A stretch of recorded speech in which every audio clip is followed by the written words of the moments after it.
Dhoni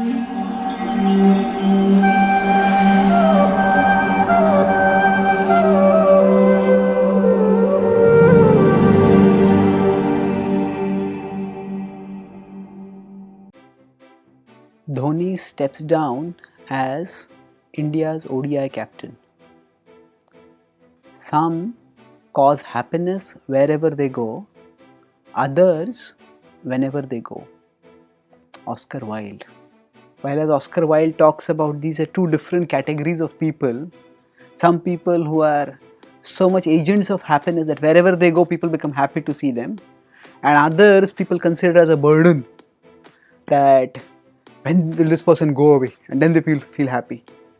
The complexity of life is such that rather than there being two distinct categories of people like this, which is true, it can also be that the same person goes from one category to another category.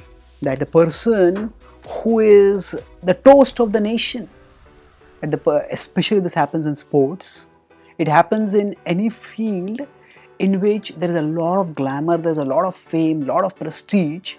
The same person who is glamorized and made the champion one day, and there are thousands, even millions longing for just one glance, maybe one autograph. If there is a slump in form, if there is one bad performance or a series of bad performances, the same thing can fall terribly.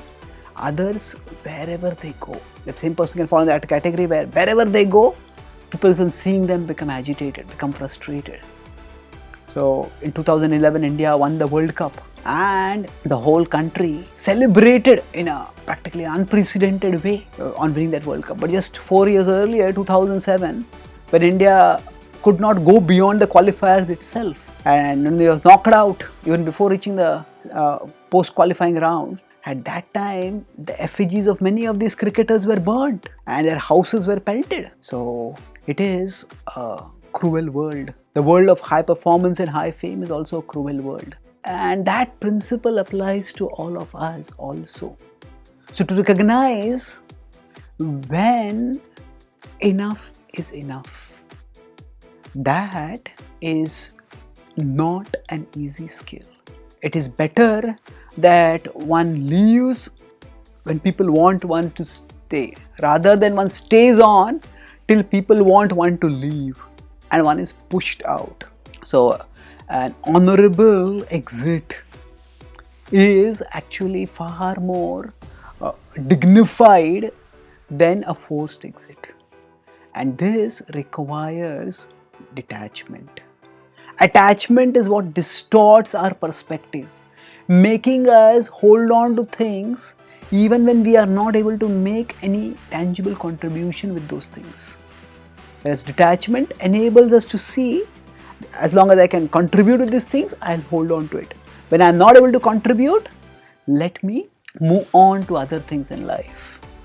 And this detachment is a stiller virtue which comes when we have a higher value, a higher purpose to life than just the specific thing that we are engaged with or attached to. That higher vision of life comes from a spiritual understanding. When we have a spiritual understanding of life, when we understand that there is more to me than what the world sees. There is more to me than what the world glamorizes.